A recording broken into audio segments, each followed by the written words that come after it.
Hello friends, ये video में हम और एक इंपॉर्टेंट हेड रिवाइज करने वाले हैं जो है इनकम फ्रॉम कैपिटल गेन्स। दोस्तों, हर एक हेड के अंदर हमने जो पहला सेक्शन पढ़ा हुआ है वो है चार्जिंग सेक्शन। अब यहां पे भी जो चार्जिंग सेक्शन है वो है सेक्शन नंबर 45 सबसेक्शन 1। अब ये सेक्शन के अंदर क्या लिखा है, तो ये सेक्शन के अंदर दो कंडीशंस दी गई है। अगर वो दोनों कंडीशन सेटिस्फाई हो जाएगी तो ही आपको टैक्स लगेगा under the head capital gains. पहला कंडीशन क्या है, कैपिटल असेट होना चाहिए, और दूसरा कंडीशन है कि वो कैपिटल असेट ट्रांसफर होना चाहिए। So first condition capital asset होना चाहिए, सेकंड कंडीशन वो कैपिटल असेट ट्रांसफर होना चाहिए। अगर ये दोनों कंडीशंस क्या हो जाएगी, सेटिस्फाई हो जाएगी, तो ही आपको कैपिटल गेन्स हेड के अंदर टैक्स लगेगा। अब क्वेश्चन आ रहा है कौन से ईयर में टैक्स लगेगा, तो जिस ईयर में असेट ट्रांसफर हुआ है दोस्तों, वो ईयर में हमें टैक्स लगेगा। सो दो कंडीशन है, कैपिटल असेट होना चाहिए, ट्रांसफर होना चाहिए। दोनों कंडीशन सेटिस्फाई हो गई तो कैपिटल गेन्स में टैक्स लगेगा। कौन से ईयर में टैक्स लगेगा, जिस ईयर में असेट ट्रांसफर हुआ है। अब फ्रेंड्स, ये जो वर्ड है कैपिटल असेट, उसका मीनिंग जो है वो दिया गया है सेक्शन नंबर 214 के अंदर कि व्हाट इज कैपिटल असेट। अब कैपिटल असेट का जो डेफिनेशन है उसके अंदर दो पार्ट्स है, ए एंड बी। क्या लिखा है ए पार्ट में, capital asset means property of any kind held by assessee, any kind of property held by assessee whether और not connected with his business और प्रोफेशन। मतलब this property can be movable, immovable, tangible, intangible. It can be used for business and profession. It can be used for personal purpose also. सब चीजों को उन्होंने property के definition में क्या कर दिया है, कवर। सो अगर दोस्तों मुझे एक कंप्लीट लिस्ट बनाना हो कि कौन कौन से असेट कैपिटल असेट है, कहने से वो पॉसिबल नहीं होगा, क्योंकि ये देखो फर्स्ट पॉइंट में ही उन्होंने बोल दिया है एनी काइंड ऑफ प्रॉपर्टी। सो ये लिस्ट कभी बनेगा नहीं।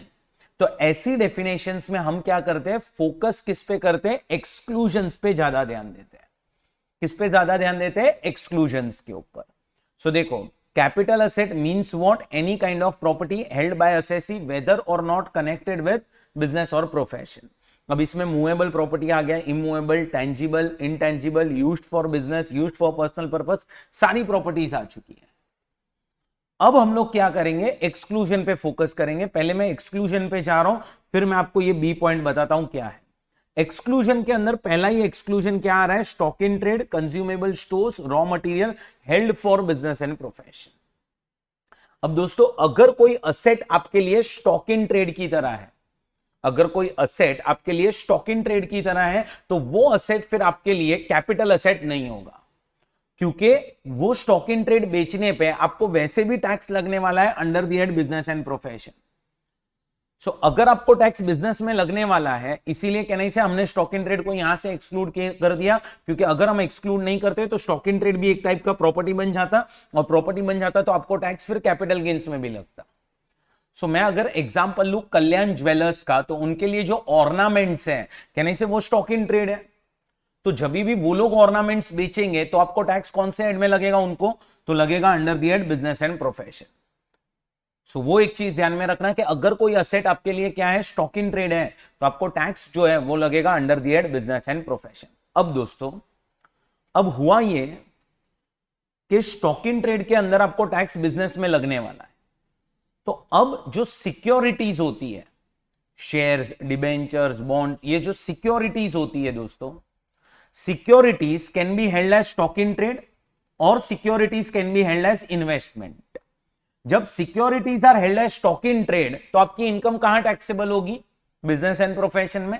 And if securities are held as investment तो इनकम कहां टैक्सेबल होगी, अंडर कैपिटल गेन्स। अब होता क्या है कि बिजनेस एंड प्रोफेशन में जब टैक्स लगता है ना ऑन सिक्योरिटीज, तो उधर टैक्स रेट थोड़ा सा ज्यादा है, जबकि कैपिटल गेन्स में आप लोग ने पढ़ा है special rates of tax applicable है, तो यहां पे कैपिटल गेन्स के अंदर टैक्स रेट थोड़े से कम है। तो अब गवर्नमेंट ने एक प्रोविजन क्या बनाया कि any securities which are held by FII is always capital asset even if the securities are held as stock in trade. मतलब अगर एफआईआई के पास सिक्योरिटीज है, फिर वो स्टॉक इन ट्रेड हो या वो इन्वेस्टमेंट हो, उन्हें हमेशा टैक्स कैपिटल गेन्स में ही लगेगा। क्यों?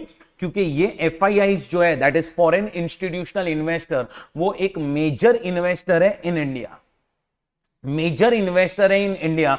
और अगर हमने उनको ज्यादा टैक्स लगाया तो क्या हो जाएगा कि वो लोग इंडिया से अपना अमाउंट विड्रॉ करना स्टार्ट कर देंगे या इन्वेस्टमेंट विड्रॉ करना स्टार्ट कर देंगे।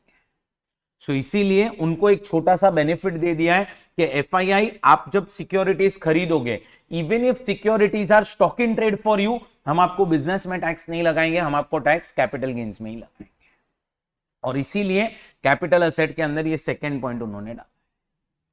सो देखो अभी तक हमने क्या पढ़ा कि capital asset means property of any kind held by assessee whether और not connected with business and profession.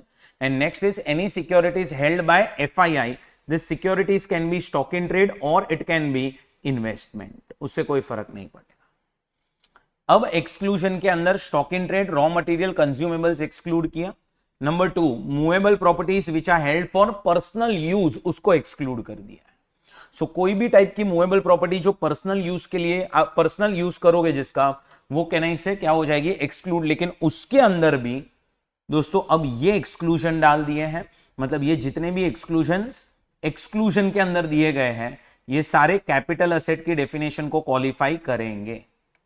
और इसको याद कैसे रखना है तो मैंने आपको पहले भी बोला था, शॉर्ट में डीजे पास करके याद रखो, DJ pass. What is DJ pass? तो पहला डी ड्रॉइंग्स, जे से ज्वेलरी, पी से पेंटिंग्स, ए से आर्कियोलॉजिकल कलेक्शन, नेक्स्ट ए से any work of art and sculptures. So ये सारे असेट्स कैपिटल असेट की डेफिनेशन को क्वालिफाई करेंगे। अब दोस्तों ज्वेलरी वर्ड जो है उसको यहां पे डिफाइन किया गया है कि ज्वेलरी का मतलब क्या होता है। तो ज्वेलरी का मतलब है जो भी यू कैन से आप ऑर्नामेंट्स और सब पहनते हो which are made up of gold, silver, platinum, ये सब चीजें को हम क्या कंसिडर करते हैं, ज्वेलरी कंसिडर करते हैं। प्लस कुछ फर्नीचर होता है, यूटेंसिल्स होता है जिसमें ये gold, silver, platinum, precious stones use किए जाते हैं। कुछ कपड़ों में यू कैन से ये ornaments, gold, silver, platinum use किए जाते हैं, तो उन सबको भी हम ज्वेलरी कंसिडर करेंगे। अब दोस्तों नेक्स्ट आ रहा है agriculture land in rural area. So अगर आपके पास कोई एग्रीकल्चर लैंड है कहां पे, इन रूरल एरिया, तो वो कैपिटल असेट नहीं है।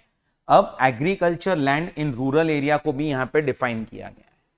क्या डेफिनेशन है कि अगर एक एरिया है जहां पे पॉपुलेशन इज मोर देन और इक्वल टू 10,000 और अगर आपकी लैंड वो एरिया के अंदर फॉल हो रही है and that area comes under the jurisdiction of local authority, then such land is considered as urban land. वो एरिया के बाहर जो भी लैंड होगी वो बन जाएगी रूरल लैंड। उसके बाद दोस्तों ये डेफिनेशन में और क्या आता है कि अगर एक एरिया है जहां पे population is more then 10,000 and that area comes under the jurisdiction of local authority, अब वो एरिया के अंदर लैंड या फिर 2 किलोमीटर्स के अंदर कोई भी लैंड होगी अगर वहां से, तो वो लैंड को हम अर्बन लैंड कंसिडर करेंगे। उसके अलावा जो भी लैंड होगी वो रूरल लैंड होगी। अगर पॉपुलेशन 1 लाख से ज्यादा है, मतलब there is one area which comes under the jurisdiction of local authority, population वहां पे 1 लाख से ज्यादा है, तो वो एरिया के अंदर लैंड आई या वहां से 6 किलोमीटर्स के अंदर लैंड कवर्ड हुई, तो भी हम उसको क्या कंसिडर करेंगे, अर्बन लैंड। एंड अगर पॉपुलेशन 10 लाख से ज्यादा है तो वो एरिया के अंदर जो लैंड है वो, और वहां से 8 किलोमीटर्स रेडियस में जो भी लैंड कवर्ड होगी वो भी क्या मानी जाएगी, अर्बन लैंड मानी जाएगी। सो देखो rural agriculture land is not a capital asset, definition जो है वो अर्बन एग्रीकल्चर लैंड का दिया हुआ है। सो जो लैंड अर्बन नहीं है वो क्या बन जाएगी, रूरल। और उसी के नीचे आपको कुछ एग्जांपल्स दिए जिससे आप गो थ्रू कर सकते हो। उसके बाद next D point, 6.5% gold bonds, 7% gold bonds, national defence bonds 1980, special bearer bonds 1991 issued by central government, ये सब भी कैपिटल एसेट नहीं है। And last deposit certificate issued under gold monetisation scheme. अब ये जो डिपॉजिट सर्टिफिकेट आपको मिलता है उसके ऊपर आपको क्या मिलता है, इंटरेस्ट। तो इंटरेस्ट भी क्या हो जाएगा दोस्तों, एग्जेम्प्ट। सो ये कॉन्सेप्ट क्या था, थोड़ा सा याद करो कि आपके पास गोल्ड है, आप वो गोल्ड बैंक के पास जाके रख रहे हो, वो लोग आपको बदले में सर्टिफिकेट दे रहे हैं और ये गोल्ड के ऊपर आपको इंटरेस्ट भी मिलेगा। अब मतलब ये जो सर्टिफिकेट है उस पे इंटरेस्ट भी मिलेगा, और ये डिपॉजिट सर्टिफिकेट आप बेचोगे तो आपको कैपिटल गेन्स में टैक्स भी नहीं लगेगा, और जो इंटरेस्ट आई वो आपके हाथ में क्या हो जाएगी, एग्जेम्प्ट। सो दोस्तों ये आपका डेफिनेशन है कौन सा, कैपिटल असेट का। कैपिटल गेन्स में आपको टैक्स तभी लगता है जब असेट कैपिटल असेट की डेफिनेशन को क्वालिफाई करे एंड वो कैपिटल असेट क्या हो जाए, ट्रांसफर हो जाए। अगर ये दोनों कंडीशन सैटिस्फाई हो गई तो ही आपको कैपिटल गेन्स के अंदर टैक्स लगेगा। अब मैंने आपको फर्स्ट कंडीशन बता दी, व्हाट इज कैपिटल असेट। अब कैपिटल असेट पढ़ने के बाद ट्रांसफर को थोड़े टाइम बाद देखते हैं। पहले हम लोग देखते हैं होल्डिंग पीरियड। अब होल्डिंग पीरियड से क्या पता चलेगा कि असेट शॉर्ट टर्म है कि असेट लॉन्ग टर्म है। सो असेट शॉर्ट टर्म है कि लॉन्ग टर्म है वो हमें पता चलता है फ्रॉम होल्डिंग पीरियड। अब ध्यान से सुनना, होल्डिंग पीरियड का जो कॉन्सेप्ट है वो 3 पार्ट में डिवाइडेड है। पहला, securities other than units and market linked debentures listed in a recognized stock exchange। कोई भी टाइप की सिक्योरिटीज, बट ये सिक्योरिटीज के अंदर यूनिट्स और मार्केट लिंक्ड डिबेंचर्स कवर्ड नहीं है, listed in a recognised stock exchange. So कोई भी टाइप की सिक्योरिटी, शेयर्स हो गए, equity shares, preference shares, debentures, सब कुछ आ गया। यूनिट्स कवर्ड नहीं है म्यूचुअल फंड के, and market linked debentures covered नहीं है। Next, unit of equity oriented mutual fund, unit of UTI and zero coupon bonds. ये जो 3 असेट्स यहां पे दिए गए हैं इसमें मैं लिखूंगा लिस्टेड और नॉट, लिस्टेड और नॉट। सो अब ये सारे असेट्स के लिए होल्डिंग पीरियड कितना है friends, 12 months. Unlisted shares, land and building और बोथ, उसके लिए 24 मंथ्स, एंड अदर असेट्स के लिए होल्डिंग पीरियड इज 36 मंथ्स। एक बस गलती मत करना, अगर तुमने कोई असेट 30 जून 2020 में परचेज किया है, ऐसा क्वेश्चन में आपको डेटा दिया है, एंड आपने उसको ट्रांसफर किया है 25 सितंबर 23 को, तो याद रखना आपका होल्डिंग पीरियड जो है ना वो 30 जून 20 से स्टार्ट होगा और 24/9/23 को खत्म हो जाएगा। एक दिन पहले आपका होल्डिंग पीरियड खत्म हो जाएगा, और 25 सितंबर 23 से जिसने आपसे खरीदा उसका होल्डिंग पीरियड स्टार्ट हो जाएगा। सो ये होल्डिंग पीरियड है, इससे हमें पता चलेगा असेट कैपिटल असेट ये शॉर्ट टर्म है क्या लॉन्ग टर्म। सो अगर असेट कैपिटल असेट हुआ फिर होल्डिंग पीरियड चेक करो, उससे पता चलेगा असेट शॉर्ट टर्म है क्या लॉन्ग टर्म। अब शॉर्ट टर्म या लॉन्ग टर्म के बेसिस पे आप लोगों को फॉर्मेट यूज करनी थी, याद करो। फॉर्मेट में क्या था, आप लोग शॉर्ट टर्म असेट है तो स्टार्ट करोगे with full value of consideration, उसमें से लेस क्या कर दोगे, transfer expenses, cost of acquisition, cost of improvement less कर दोगे तो आपको शॉर्ट टर्म कैपिटल गेन या लॉस मिल जाएगा। एंड अगर असेट लॉन्ग टर्म था तो full value of consideration less transfer expenses less index cost of acquisition and index cost of improvement. Asset अगर लॉन्ग टर्म होगा तो आपको उसमें इंडेक्सेशन का इफेक्ट देना पड़ता है। अब what is index cost of acquisition, तो index cost of acquisition is cost of acquisition multiplied by CII of year of transfer divided by CII of year of acquisition और 1-2 whichever is later। क्योंकि आप याद करोगे तो CII आपको दिया गया है फ्रॉम 1-2, जो प्रीवियस ईयर 1-2 है, प्रीवियस ईयर 1-2 है, उससे आप लोगों को क्या दिया गया है, CII दिया गया है। इस ईयर का CII cost inflation index is 100। सो ये आपका बेस ईयर है जिसका CII आपको दिया गया है। सो इन केस अगर असेट ये ईयर से पहले खरीदा हुआ है तो आप लोग डिवाइड कौन से ईयर से करोगे, 1-2 से डिवाइड करोगे। और अगर असेट 1-2 के बाद खरीदा हुआ है तो आप लोग कौन से ईयर से डिवाइड करोगे, जिस ईयर में खरीदा है वो ईयर के CII से। इसीलिए या तो एक्विजिशन का ईयर या तो 1-2 whichever is later। And what is index cost of improvement, cost of improvement multiply by CII of year of transfer divide by CII of year of improvement. So ये आपका long term का format हो चुका है। Short term और long term में फर्क क्या है, तो इधर cost of acquisition cost of improvement minus करने मिलता है, इधर index cost of acquisition and index cost of improvement minus करने मिलता है। यहाँ पे आपको इंडेक्स नंबर्स दिए गए, मैंने जैसे आपको बोला था आपका बेस ईयर 1-2 है 100 और करंट ईयर का इंडेक्स नंबर जो है वो है 348। अब दोस्तों इंडेक्सेशन बेनिफिट नहीं मिलता है in following cases. Short term capital asset में इंडेक्सेशन बेनिफिट नहीं मिलता, बॉन्ड्स और डिबेंचर्स पे भी no indexation excluding these 2 bonds, that is capital index bonds issued by government and sovereign gold bonds issued by RBI। ये 2 bonds पे आपको indexation का बेनिफिट मिलेगा। फिर उसके बाद डिप्रीशिएबल असेट जब भी अपन बेचते हैं तो जो भी गेन या लॉस आता है that is always short term, तो इसीलिए डिप्रीशिएबल असेट पे भी नो इंडेक्सेशन। स्लम्प सेल करके जो कॉन्सेप्ट है उस पे भी इंडेक्सेशन बेनिफिट नहीं मिलेगा, एंड जो असेट 112A के अंदर कवर्ड है उधर भी आपको इंडेक्सेशन बेनिफिट नहीं मिलेगा। अच्छा, अगर कोई असेट आप 1/4/2001 से पहले खरीदते हो, 1/4/2001 से पहले खरीदते हो, तो अब क्वेश्चन आता है उसमें हम इन्फ्लेशन का इफेक्ट कैसे दे। फॉर एग्जांपल आपने कोई असेट 92-93 में खरीदा, तो 92-93 से लेके 2000-2001 तक हम इन्फ्लेशन का इफेक्ट कैसे दे। तो अब प्रोविजन क्या है कि आपकी हम कॉस्ट ऑफ एक्विजिशन जो है वो चेंज कर सकते हैं। कैसे? अगर प्रॉपर्टी मूवेबल असेट है, मतलब आपने कोई मूवेबल प्रॉपर्टी खरीदी है 1/4/2001 से पहले, तो फिर ओरिजिनल कॉस्ट लेंगे और कंपेयर करेंगे fair market value as on 1/4/2001, whichever is higher, कहने से वो आपकी कॉस्ट ऑफ एक्विजिशन हो जाएगी। एंड इमूवेबल प्रॉपर्टी के केस में भी ओरिजिनल कॉस्ट लेंगे, कंपेयर करेंगे with fair market value as on 1/4/2001। But याद रखना, इमूवेबल प्रॉपर्टी के केस में फेयर मार्केट वैल्यू जो है एज ऑन 1/4/2001 वो स्टैंप ड्यूटी वैल्यू से ज्यादा नहीं होनी चाहिए, तो उस दिन की स्टैंप ड्यूटी वैल्यू भी देखनी पड़ेगी और बाद में whichever is higher. So fair market value को कंपेयर करना स्टैंप ड्यूटी वैल्यू के साथ, स्टैंप ड्यूटी वैल्यू से फेयर मार्केट वैल्यू ज्यादा नहीं होनी चाहिए।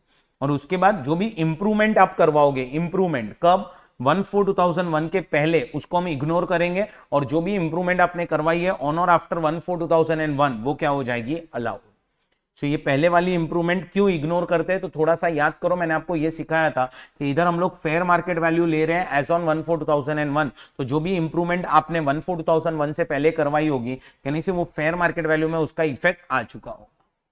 उसके बाद दोस्तों, जो आप सिक्योरिटीज ट्रांजैक्शन टैक्स पे करोगे दैट इज STT। अब STT अगर आपने पे किया और आपके लिए securities are like stock in trade, तो आपको STT माइनस करने मिलेगा under business and profession, it is allowed. But अगर आपने STT पे किया और आपके लिए सिक्योरिटीज आर लाइक इन्वेस्टमेंट, तो आपकी इनकम कैपिटल गेन्स में टैक्सेबल होगी, और कैपिटल गेन्स में हम आपको STT माइनस करने नहीं देंगे, वो ध्यान में रखना। उसके बाद नेक्स्ट आ रहा है डेफिनेशन ऑफ ट्रांसफर।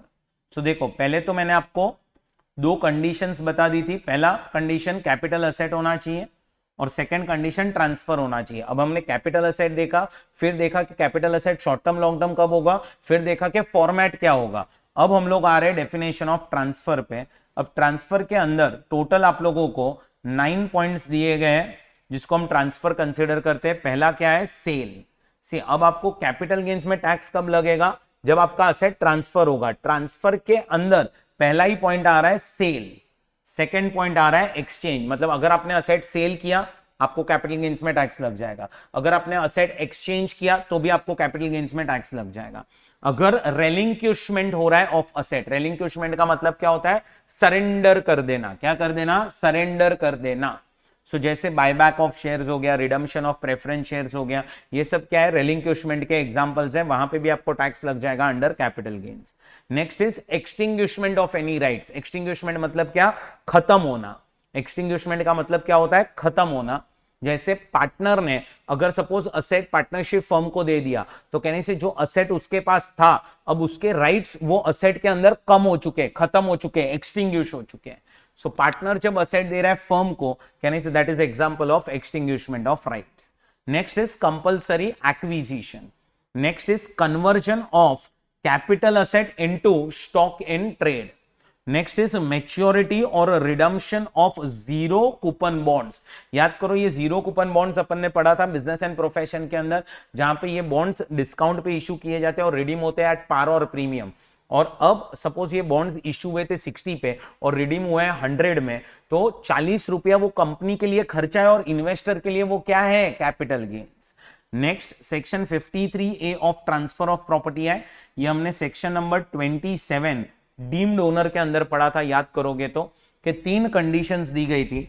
अगर वो तीनों कंडीशन सैटिस्फाई हो जाती है तो कहने से जो बायर ऑफ प्रॉपर्टी है वो डीम्ड ओनर माना जाता है। पहला कंडीशन, सेलर और बायर के बीच में अग्रीमेंट हो चुका है। सेकंड कंडीशन, बायर ने कंसिडरेशन दे दिया या तो देने वाला है, डिस्प्यूट में नहीं है, एंड जो सेलर है उसने पोजेशन ट्रांसफर कर दिया है और अभी तक वो अग्रीमेंट रजिस्टर नहीं हुआ है। हम बायर जो है उसको क्या मानेंगे? ओनर मान लेंगे, और जो सेलर है उसके हाथ में हम ट्रांसफर मान लेंगे। अब नेक्स्ट 9 पॉइंट, जो भी मेंबर होंगे ऑफ कोऑपरेटिव सोसाइटी, कहने से जो भी मेंबर्स होते हैं ऑफ कोऑपरेटिव सोसाइटी, तो जो बिल्डिंग होती है उसका लीगल ओनरशिप किसके नाम पे रहता है? सोसाइटी के नाम पे रहता है। लेकिन हम तो मेंबर जो है उसी को ओनर मानते हैं, और इसीलिए मेंबर ने अगर फ्लैट भाड़े पे दिया तो हम उसी को टैक्स लगाएंगे अंडर हाउस प्रॉपर्टी। ये हमने सेक्शन नंबर 27 में पढ़ा था। और अगर मेंबर ने फ्लैट बेचा तो हम उसके ही हाथ में ट्रांसफर मानेंगे, वो यहां पे दिया। सो ये आपका ट्रांसफर का डेफिनेशन है। Sale, exchange, relinquishment of asset, extinguishment of any rights, compulsory acquisition, conversion of capital asset into stock in trade, maturity और redemption of zero coupon bonds, section 53A of transfer of property act, and last is member of cooperative society.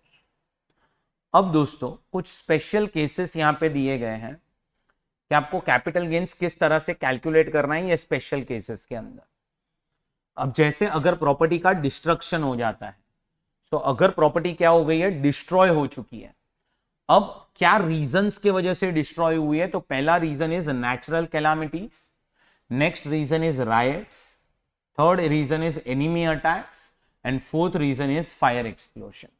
ये 4 reasons के वजह से अगर आपकी कोई भी property destroy हो चुकी है, कोई भी कैपिटल असेट डिस्ट्रॉय हो चुका है, तो अब हम आपको क्या लगा देंगे? टैक्स लगा देंगे under the head capital gains.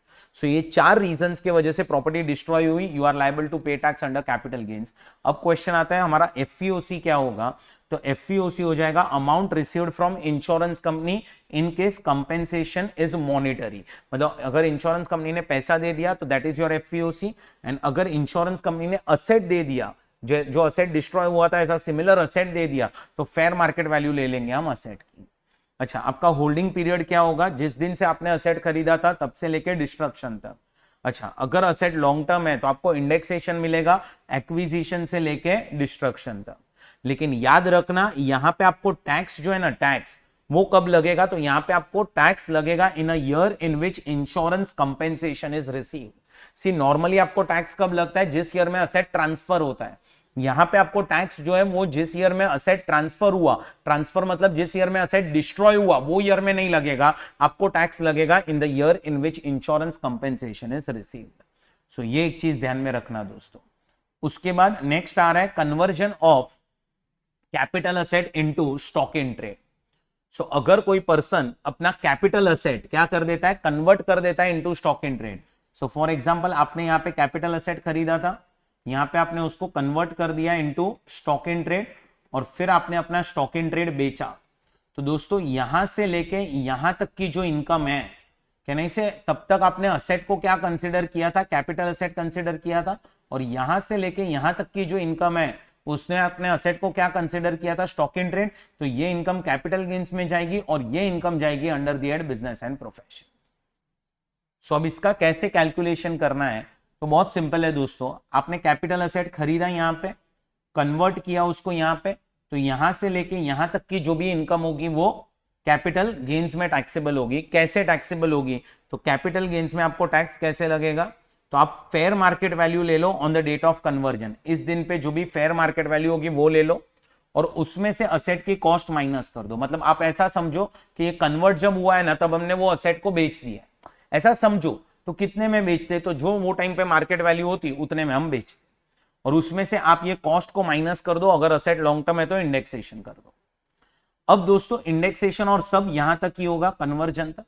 और फिर आप जब बिजनेस इनकम कैलकुलेट करोगे तो आपका सेलिंग प्राइस में से आप क्या करो, यही जो फेयर मार्केट वैल्यू यहां पे तुमने एफईओसी बनाई, वही फेयर मार्केट वैल्यू को यहां पे तुम क्या बना दो? कॉस्ट ऑफ एक्विजिशन या फिर परचेज कॉस्ट बोलो। मतलब बिजनेस के लिए तुम ऐसा समझो कि अगर हम इस दिन पे खरीदते तो हम कितने में खरीदते, और कैपिटल गेन्स के लिए तुम ऐसा सोचो कि अगर हम इस दिन पे बेचते तो कितने में बेचते।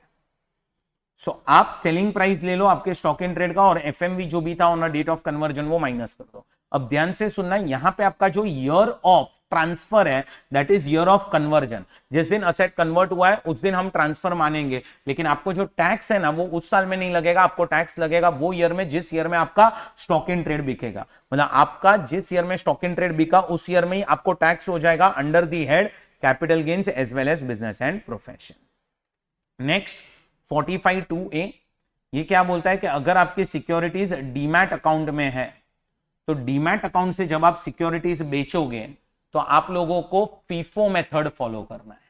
क्या फॉलो करना है? FIFO method. Next section number 1037। अब सेक्शन नंबर 1037 में क्या दिया है? तो जैसे ही सेक्शन 10 आया समझ लेने का कि एग्जम्पशन दिया गया है। अब क्या है, असेसी जो है वो इंडिविजुअल या एचयूएफ है, तो ये प्रोविजन एप्लीकेबल होगा। कौन सा असेट होना चाहिए? Urban agriculture land. ये असेट का या तो कंपलसरी एक्विजिशन हुआ है या फिर ट्रांसफर हुआ है जहां पे कंसिडरेशन इज डिटरमाइंड और अप्रूव्ड बाय सेंट्रल गवर्नमेंट और आरबीआई। एंड ये जो लैंड है वो प्रीसीडिंग 2 इयर्स के लिए यूज हो रही थी for agriculture purpose bye HUF, by individual या फिर इंडिविजुअल के पेरेंट्स। सो अगर ये सारी कंडीशंस क्या हो जाएगी? सेटिस्फाई हो जाएगी, तो आपको जो भी कैपिटल गेन्स आएगा वो क्या हो जाएगा? एग्जेम्प्ट, उस पर टैक्स नहीं लगेगा। Individual HUF, urban agriculture land, या तो वो लैंड का कंपलसरी एक्विजिशन हुआ है या ट्रांसफर हुआ है जहां पे consideration is determined by central government और आरबीआई, एंड प्रीसीडिंग 2 इयर्स के लिए ये लैंड यूज हुआ है फॉर एग्रीकल्चर पर्पस। उसके बाद आ रहा है सेक्शन नंबर 45(5). 45(5) क्या बोलता है कि अगर आपके असेट का कंपलसरी एक्विजिशन हुआ है या फिर अगर आपका असेट ट्रांसफर हुआ है where consideration is determined by central government और आरबीआई, तो हम आपको टैक्स लगा देंगे। कैसे टैक्स लगाएंगे? तो पॉइंट नंबर 1, अगर आपको इनिशियल कंपेंसेशन मिला है, क्या मिला हुआ है? Initial compensation. और इनिशियल कंपेंसेशन अगर आपको पार्ट्स में मिला हुआ है तो हम आपको टैक्स लगाएंगे in a year in which first amount is received, और उस ईयर में फुल अमाउंट पे टैक्स लग जाएगा। सो आपका जिस साल में प्रॉपर्टी का कंपलसरी एक्विजिशन हुआ वो ईयर में टैक्स नहीं लगेगा, आपको टैक्स लगेगा in the year in which first amount is received, initial compensation.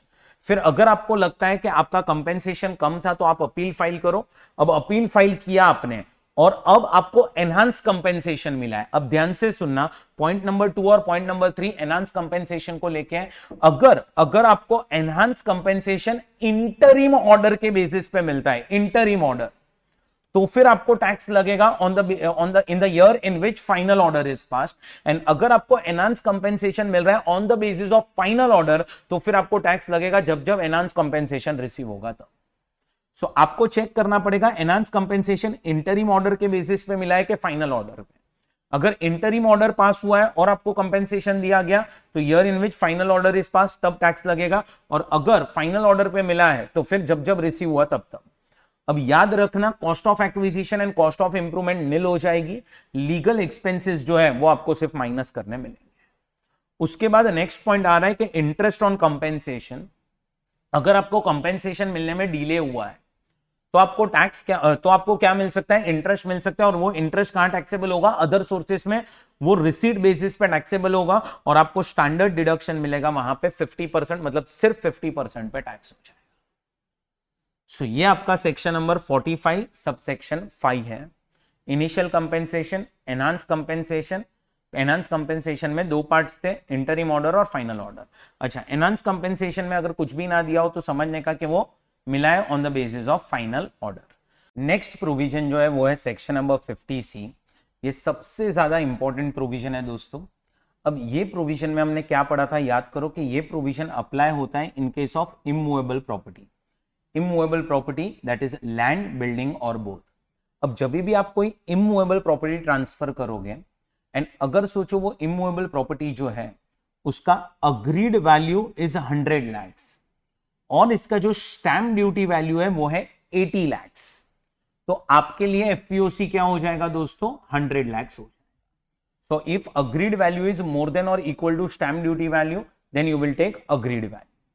But अब सोचो कि आपका अग्रीड वैल्यू इज 100 लाख और stamp duty value is 108 lakh.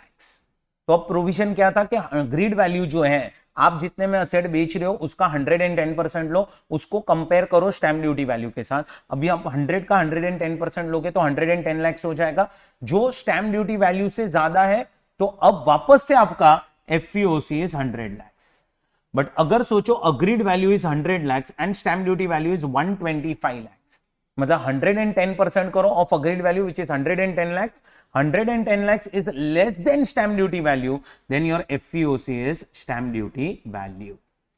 So ये आपका प्रोविजन था सेक्शन 50C का। अब इसमें असेसी जो है ये थर्ड केस में, यानी से उसके पास ऑप्शन था क्या कि वो अपनी प्रॉपर्टी का वैल्यूएशन करवा सकता है। अब वो अगर वैल्यूएशन करवा रहा है और वैल्यूएशन ऑफिसर के पास जा रहा है और वैल्यूएशन ऑफिसर की वैल्यू स्टैंप ड्यूटी वैल्यू से कम आई, सो अग्रीड वैल्यू 100 थी, स्टैंप ड्यूटी वैल्यू 125 थी और वैल्यूएशन ऑफिसर की वैल्यू 115 थी, तो हम 115 ले लेंगे। बट अगर सपोज के अग्रीड वैल्यू 100 थी, स्टैंप ड्यूटी वैल्यू 125 थी और वैल्यूएशन ऑफिसर का वैल्यू 140 आया, तो फिर हम लोग 125 लेंगे, that is stamp duty value. So ये आपका एफईओसी बनता जाएगा ये। उसके बाद दोस्तों अब हुआ ये कि अग्रीमेंट के दिन स्टैंप ड्यूटी वैल्यू अलग था और जिस दिन रजिस्ट्रेशन हुआ उस दिन स्टैंप ड्यूटी वैल्यू अलग था। सो अगर अग्रीमेंट सोचो हुआ है in the month of June 2023 और रजिस्ट्रेशन हुआ है in the month of Jain 24, तो अब इस दिन पे जून 23 पे स्टैंप ड्यूटी वैल्यू अलग था, जैन 24 पे स्टैंप ड्यूटी वैल्यू अलग था, तो कौन सा स्टैंप ड्यूटी वैल्यू लेना था अपने को? तो अगर अग्रीमेंट के दिन या उसके पहले आपको कुछ भी अमाउंट मिल चुका है बाय अकाउंट पे ही cheque, account payee demand draft, RTGS, NEFT, that is by prescribe modes, तो आपको अग्रीमेंट के दिन का स्टैंप ड्यूटी वैल्यू लेना था। और अगर नहीं हुआ है ऐसा तो आपको रजिस्ट्रेशन के दिन का स्टैंप ड्यूटी वैल्यू लेना था। सो ये वाला प्रोविजन तब भी अप्लाई करोगे जब आपको क्वेश्चन में 2 स्टैंप ड्यूटी वैल्यू दी होगी। याद रखना ये प्रोविजन अप्लाई होता है only in case of immovable property. Next is unquoted shares. जब भी आप कोई अनकोटेड शेयर्स बेचोगे, तो what will be your FEOC? तो आइदर अग्रीड वैल्यू और fair market value, whichever is higher. उसके बाद next is cost of acquisition of assets in certain cases. पहला तो goodwill of business, trademark, brand name, इन सब का cost of acquisition क्या? तो अगर ये सेल्फ जनरेटेड है, अगर आपने खुद ने गुडविल बनाई हुई है, सेल्फ जनरेटेड गुडविल है, देन इट इज निल, तो वो आप जब बेचोगे तो निल हो जाएगा। एंड अगर आपने परचेज किए हुए ये सारे असेट्स, तो आपका जो भी परचेज प्राइस होगा वो। नेक्स्ट दोस्तों आता है राइट शेयर्स। अब राइट शेयर्स में पहले आपके पास ओरिजिनल शेयर्स होने चाहिए। ओरिजिनल शेयर्स की कॉस्ट क्या हो जाएगी? जो भी आपने अमाउंट पे किया होगा फॉर ओरिजिनल शेयर्स। अच्छा, अब राइट शेयर्स आपको मिल सकते हैं। अब देखो, आप अगर एग्जिस्टिंग शेयर होल्डर हो और सागर लिमिटेड करके एक कंपनी है, तो सागर लिमिटेड ने क्या बोला एग्जिस्टिंग शेयर होल्डर को कि आपको चाहिए तो मैं अपनी कंपनी का शेयर आपको 800 में देने के लिए रेडी हूं, जो अभी 1000 का शेयर है। सो मुझे और कैपिटल चाहिए था, मैंने आपको ऑप्शन दिया है कि मेरा शेयर 1000 का है, मैं आपको 800 में देने के लिए तैयार हूं। अगर आपने ही खरीद लिया मुझसे, राइट शेयर्स आपने ही खरीद लिए, तो फिर आपने जितना अमाउंट मुझे पे किया that is your cost. But अगर सोचो आपने नहीं खरीद के आपने रिनाउंस कर दिए, आपने किसी और को बोल दिया कि आप सागर लिमिटेड से खरीद लो, तो अब जो न्यू शेयर होल्डर है उसकी कॉस्ट क्या हो जाएगी? तो न्यू शेयर होल्डर जो अमाउंट सागर लिमिटेड को पे करेगा वो, प्लस जो एग्जिस्टिंग शेयर होल्डर को अमाउंट पे किया जाएगा, दोनों को ऐड कर दो, वो न्यू शेयर होल्डर की कॉस्ट हो जाएगी। और अगर आपने उसको रिनाउंस किया और आप उससे 100 रुपया ले रहे हो फॉर एग्जांपल, तो देखो उसकी कॉस्ट तो 900 हो गई, क्योंकि उसने 800 कंपनी को दिया होगा और 100 आपको दिया होगा, और जो 100 आपको मिला वो आपको कैपिटल गेन्स में टैक्स हो जाएगा। क्यों? क्योंकि you are transferring right to purchase right shares, और आपका right to purchase right shares का कॉस्ट कितना हो जाएगा? निल। उसके बाद नेक्स्ट आ रहा है बोनस शेयर्स। बोनस अगर 1/4/2001 के पहले मिला है तो वैसे तो बोनस की कॉस्ट निल ही होती है, बट आप 1/4/2001 के पहले वाले जो भी असेट्स होंगे उसमें ओरिजिनल कॉस्ट लोगे एंड फेयर मार्केट वैल्यू के साथ कंपेयर करोगे as on 1/4/2001, whichever is higher, तो फेयर मार्केट वैल्यू ही हायर आएगी। और अगर आपको बोनस 1/4/2001 के बाद मिला हुआ है तो फिर उसकी कॉस्ट हो जाएगी निल। Next, depreciable assets. जब भी आप बेचोगे तो उधर कैपिटल गेन कब आता है, कैपिटल लॉस कब आता है, ये सब चीजें हम लोगों ने बिजनेस एंड प्रोफेशन में देखी थी। थोड़ा सा अगर आप याद करोगे तो आप थोड़े बहुत असेट्स बेचोगे और यू कैन से अभी भी असेट्स आपके ब्लॉक में है और उसकी वैल्यू कुछ ना कुछ है।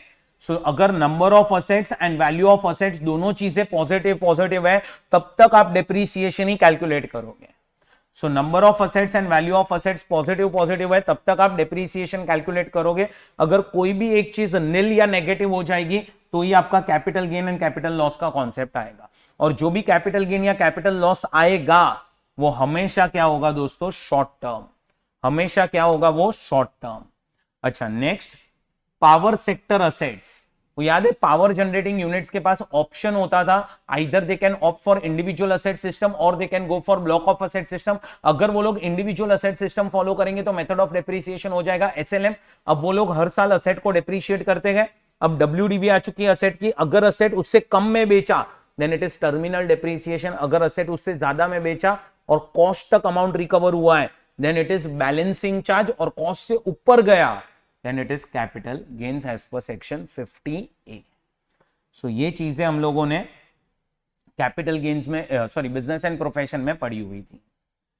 नेक्स्ट आ रहा है दोस्तों कि अगर बायबैक होता है, बायबैक, अब ध्यान से सुनना, अगर शेयर्स का बायबैक हो रहा है bye domestic company, domestic company ने अगर शेयर्स का बायबैक किया हुआ है तो यहां पे ना प्रोविजन क्या बनाया गया है कि हम कंपनी आप ही को टैक्स लगा देंगे at the rate of 23.296%।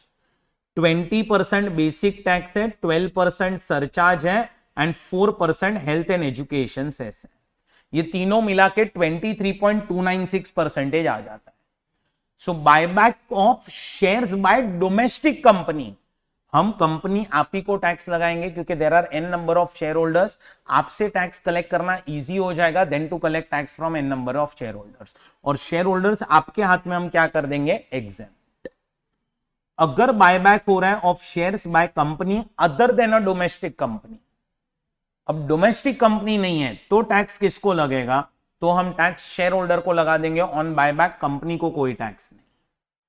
And अगर बायबैक हो रहा है buy of specified security by any company, any company मतलब डोमेस्टिक कंपनी भी आ गया and other than domestic company भी आ गया, other than domestic company, any company, किसी भी कंपनी का स्पेसिफाइड सिक्योरिटीज का बायबैक होगा।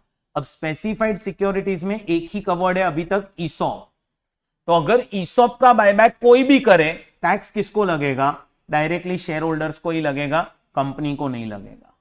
सो पहले अगर ईसॉप का बायबैक हुआ तो शेयर होल्डर को टैक्स, शेयर्स का बायबैक हुआ बाय डोमेस्टिक कंपनी तो कंपनी को टैक्स, एंड शेयर्स का बायबैक हुआ by other than domestic company तो शेयर होल्डर को टैक्स। अब दोस्तों नेक्स्ट आ रहा है सेक्शन नंबर 46, क्या ये, लिक्विडेशन ऑफ कंपनीज। अब थोड़ा सा याद करो क्या पढ़ा था इसमें, अगर कंपनी क्या हो रही है, लिक्विडेट हो रही है, तो वो टाइम पे कंपनी अपने असेट्स किसको दे देगी, शेयर होल्डर्स को दे देगी।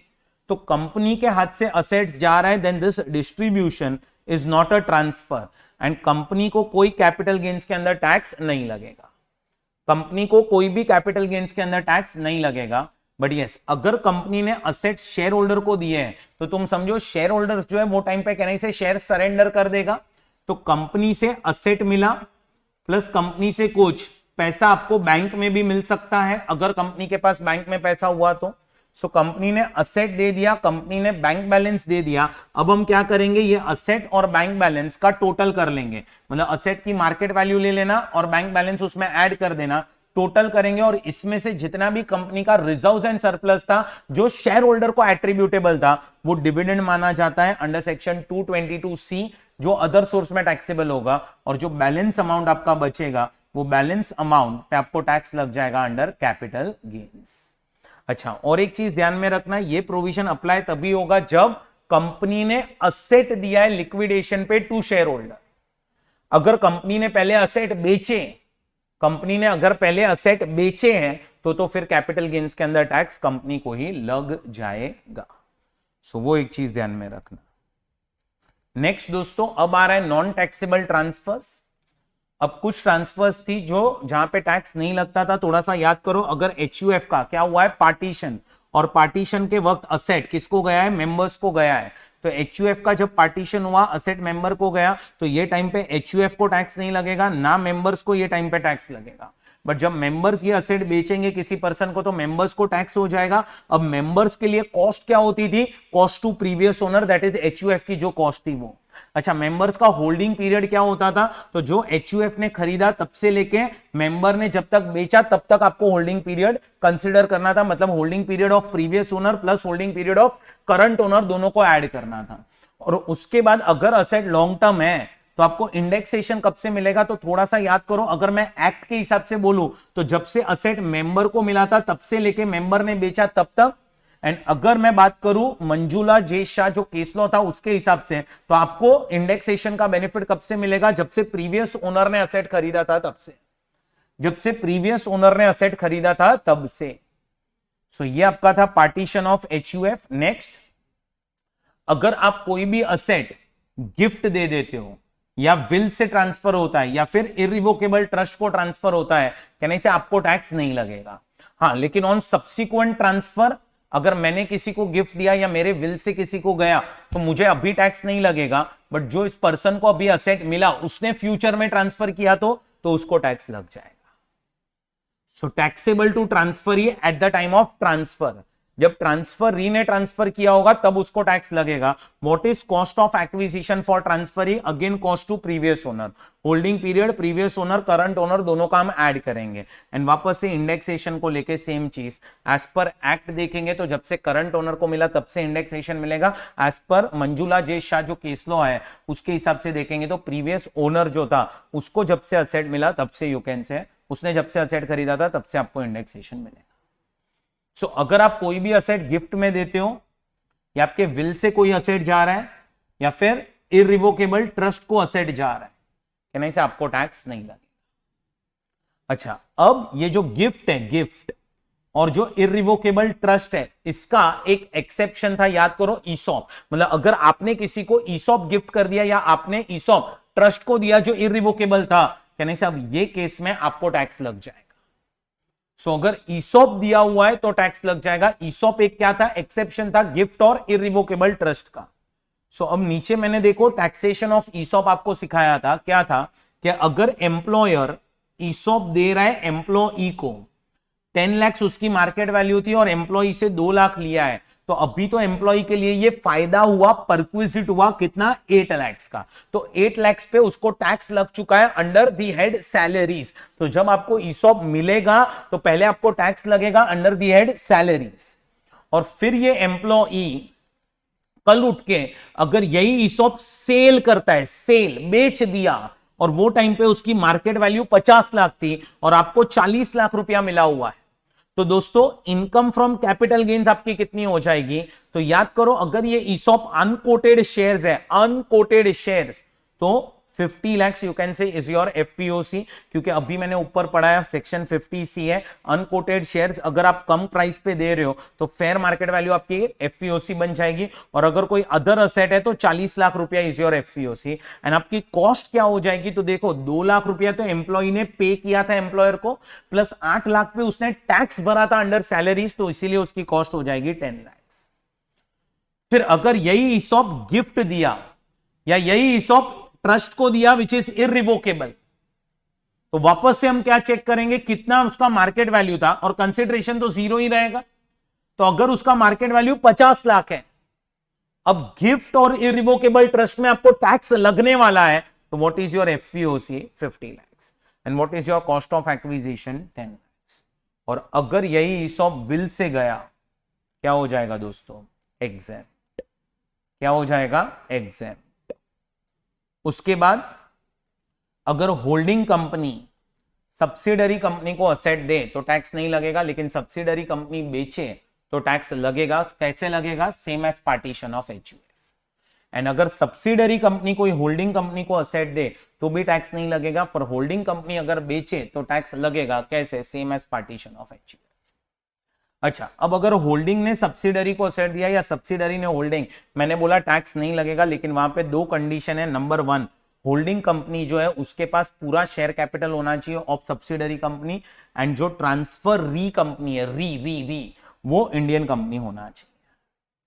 फिर उसके बाद 4th पॉइंट क्या था कि अगर एक ट्रांसफरर नॉन रेसिडेंट है, ट्रांसफरी भी नॉन रेसिडेंट है, और ये एक नॉन रेसिडेंट ने दूसरे नॉन रेसिडेंट को गवर्नमेंट सिक्योरिटी या रूपी डिनोमिनेटेड बॉन्ड ट्रांसफर किया है, कहां पे, आउटसाइड इंडिया, तो इस चीज को भी हम ट्रांसफर मानते नहीं। उसके बाद नेक्स्ट पॉइंट क्या था कि अगर एक पर्सन के पास बॉन्ड्स है, डिबेंचर या डिबेंचर स्टॉक है या डिपॉजिट सर्टिफिकेट है, और ये असेट्स उसके हाथ से जा रहे हैं एंड बदले में उसको शेयर्स या डिबेंचर मिल रहे हैं। सो फॉर एग्जांपल आपके पास एक डिबेंचर था 100 रुपए का, आपने ये डिबेंचर कंपनी को दिया, कंपनी ने आपको 2 इक्विटी शेयर्स दिए और 2 इक्विटी शेयर्स की वैल्यू जो थी वो थी 160, दोनों की मिला के 160, मतलब पर शेयर इट इज 80। कहने से अभी आपको देखो 60 का फायदा हुआ, एक असेट गया और दूसरा असेट आया है। अब जब एक असेट गया और दूसरा असेट आया, अभी हम आपको ये 60 पे टैक्स नहीं लगाएंगे, बट जब आप फ्यूचर में ये 2 इक्विटी शेयर्स बेचोगे तब हम आपको टैक्स लगाएंगे। और ये 2 इक्विटी शेयर्स की कॉस्ट क्या हो जाएगी, जो डिबेंचर की कॉस्ट थी वो, मतलब जो ओल्ड असेट की कॉस्ट थी वो। So what is cost of acquisition of new asset, cost of acquisition of old asset. And holding period ये इक्विटी शेयर्स का क्या होगा, तो जब से आपने ये डिबेंचर खरीदा था, मतलब holding period of old asset and new asset दोनों को हम ऐड कर देंगे। सेम लाइंस पे और एक प्रोविजन है क्या, प्रेफरेंस शेयर्स अगर आपने दे दिया और बदले में आपको इक्विटी मिला तो अभी आपको टैक्स नहीं लगेगा, बट जब आप ये इक्विटी बेचोगे तब आपको टैक्स लगेगा। तो इसकी कॉस्ट क्या हो जाएगी, तो जो पुराने असेट की कॉस्ट थी वो। अच्छा, इसका होल्डिंग पीरियड क्या हो जाएगा इक्विटी शेयर्स का, तो इक्विटी शेयर्स का होल्डिंग पीरियड हो जाएगा जो ओल्ड असेट और न्यू असेट का होल्डिंग पीरियड था, दोनों ऐड करके। फिर उसके बाद नेक्स्ट आता है रिवर्स मॉर्गेज। अब रिवर्स मॉर्गेज का कॉन्सेप्ट क्या था कि एक पर्सन है जो सीनियर सिटीजन है, उसका कोई सोर्स ऑफ इनकम नहीं है और यू कैन से उसको पैसा अभी चाहिए घर चलाने के लिए और उसके पास सिर्फ एक घर है, तो वो क्या कर सकता है, अपनी प्रॉपर्टी मॉर्गेज करवा सकता है। किसके पास, बैंक के पास, जहां पे जब तक वो पर्सन जिंदा है कहने से वो प्रॉपर्टी यूज करेगा और बैंक उसको या तो मंथली अमाउंट या तो लमसम अमाउंट दे देगी। एंड जैसे ही डेथ हो जाएगी सीनियर सिटीजन की, ये प्रॉपर्टी पे राइट्स किसके आ जाएंगे, बैंक के आ जाएंगे। सो अभी अगर आप प्रॉपर्टी मॉर्गेज करवाते हो तो हम आपको कैपिटल गेन्स के अंदर टैक्स नहीं लगाएंगे, लमसम अमाउंट मिला तो आपको कोई टैक्स नहीं लगेगा अंडर कैपिटल गेन्स, ना आपको टैक्स लगेगा अंडर अदर हेड्स ऑल्सो, क्योंकि वो अमाउंट को एग्जम्प्ट ही कर दिया है अंडर 1043। सो अगर लमसम अमाउंट मिला तो it is not considered as transfer, monthly amount मिला then also it is exempt under 1043। अच्छा, अब कल उठ के डेथ हो जाती है किसकी, सीनियर सिटीजन की, तो फिर बैंक अगर उसको बेच दे तो बैंक को टैक्सेबल हो जाएगा। घर अगर बैंक बेच देगी फ्यूचर में तो बैंक को टैक्सेबल होगा, बट अगर लीगल हायर्स जो है वो यू कैन से बैंक को अपने ड्यूज क्लियर कर दे तो लीगल हायर्स की कॉस्ट क्या हो जाएगी, तो जो भी प्रीवियस ओनर की कॉस्ट थी, मतलब जो सीनियर सिटीजन की कॉस्ट थी वो, प्लस जो भी अमाउंट बैंक को पे किया जाएगा, क्योंकि उसके बिना आपको राइट्स मिलते नहीं, तो वो कॉस्ट बन जाएगी लीगल हायर्स। नेक्स्ट आ रहा है अमालगमेशन ऑफ कंपनीज। अब फ्रेंड्स, जो अमालगमेटिंग कंपनी होती है वो अमालगमेटेड कंपनी को असेट ट्रांसफर करेगी eight the time of amalgamation, तो वो टाइम पे टैक्स नहीं लगेगा। बट जब अमालगमेटेड कंपनी ये बेचेगा फ्यूचर में तो अमालगमेटेड को टैक्स लग जाएगा। कैसे टैक्स लगेगा, ऑन पार्टीशन ऑफ एचयूएफ, जैसे पार्टीशन ऑफ एचयूएफ में लगा था वैसे। अच्छा, उसके बाद जो अमालगमेटिंग कंपनी के शेयर होल्डर्स होंगे वो शेयर होल्डर्स को शेयर्स ट्रांसफर हो जाएंगे और उन्हें अमालगमेटेड के शेयर्स मिलेंगे। तो जब आपके हाथ से अमालगमेटिंग के शेयर्स जा रहे हैं और अमालगमेटेड के शेयर्स मिल रहे हैं, आपको टैक्स नहीं लगेगा। लेकिन जब अमालगमेटेड के शेयर्स आप बेचोगे तब आपको टैक्स लगेगा। और आपका टैक्सेबिलिटी कैसे होगा, तो ऊपर जैसे मैंने आपको ये प्रेफरेंस टू इक्विटी या ये bonds debenture stock to equity या डिबेंचर्स, तो वो जो सिखाया उसी तरह से यहां पे भी टैक्स हो जाएगा ये वाले केस में। Next is conversion of gold into electronic gold receipt और वाइस वर्सा।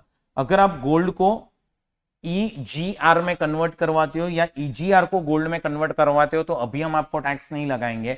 लेकिन जब आप यू कैन से जो कन्वर्ट किया हुआ असेट आपने बेचा अगर फ्यूचर में जाके तो आपको टैक्स लग जाएगा। सो गोल्ड को कन्वर्ट किया into EGR, no tax, but EGR बेचा तो आपको टैक्स लग जाएगा। सो उधर कॉस्ट क्या हो जाएगी, जो गोल्ड की कॉस्ट थी वही, होल्डिंग पीरियड भी गोल्ड का और EGR का ऐड कर दें। उसके बाद अब आ रहा है एक अमेंडमेंट, क्या है ये, computation of capital gains in case of market link debentures. पहले तो समझ लो ये पॉइंट में क्या है, तो ये सेक्शन 50AA में 2 असेट कवर्ड है, number 1 market linked debentures and number 2 specified mutual fund. ये 2 असेट्स कवर्ड है किसमें, सेक्शन 50AA के अंदर। So section 50AA market link debentures and units of specified mutual fund को कवर करता है। मार्केट लिंक डिबेंचर्स क्या है एंड स्पेसिफाइड म्यूचुअल फंड क्या है वो यहाँ पे दिया हुआ है। अच्छा, अब ये दो असेट्स जो है अगर आप बेचोगे तो इस साल से रूल क्या आया है कि ये दो असेट्स बेचने पे जो भी कैपिटल गेन आएगा that is always short term, खत्म।